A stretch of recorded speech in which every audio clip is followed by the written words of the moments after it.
विद्यार्थीଙ୍କ ପାଇଁ ସାଧାରଣ ଜ୍ଞାନ ପ୍ରସ୍ତୁତି ବିଚାରକାନ୍ତି ଦୂତ ଓଡ଼ିଆ ଗାୟତ୍ରୀ ପରିବାର।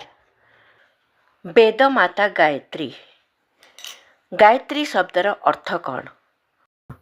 ପ୍ରାଣକୁ ରକ୍ଷା କରି। ଗାୟତ୍ରୀ ମନ୍ତ୍ର କେଉଁ ବେଦରୁ ମିଳିଛି? ଋଗ୍ବେଦରୁ। ଗାୟତ୍ରୀ ମନ୍ତ୍ର କେଉଁ ଛନ୍ଦରେ ରଚିତ ହୋଇଛି? ଗାୟତ୍ରୀ ଛନ୍ଦରେ। ଗାୟତ୍ରୀ ଛନ୍ଦ କିପରି ଅଟେ? ଏହା ତ୍ରିପଦା ଛନ୍ଦ ଅଟେ। ଋଗ୍ବେଦର କେଉଁ ଭାଗରୁ ଏହି ମନ୍ତ୍ର ନିଆଯାଇଛି? ଋଗ୍ବେଦର ମଣ୍ଡଳ 3 ସୂକ୍ତ 42 ଓ ଶ୍ଲୋକ 10ରୁ ନିଆଯାଇଛି। ଗାୟତ୍ରୀ ମନ୍ତ୍ରର ଋଷି କିଏ? ବିଶ୍ୱାମିତ୍ର। ଗାୟତ୍ରୀ ମନ୍ତ୍ର କେଉଁ ଦେବତାଙ୍କୁ ସମର୍ପିତ ହୋଇଥାଏ? ସୂର୍ଯ୍ୟଦେବଙ୍କୁ। ଗାୟତ୍ରୀ ମନ୍ତ୍ରରେ କେତୋଟି ଅକ୍ଷର ଅଛି? 24ଟି। ଗାୟତ୍ରୀଙ୍କର କେତୋଟି ରୂପ ଅଛି?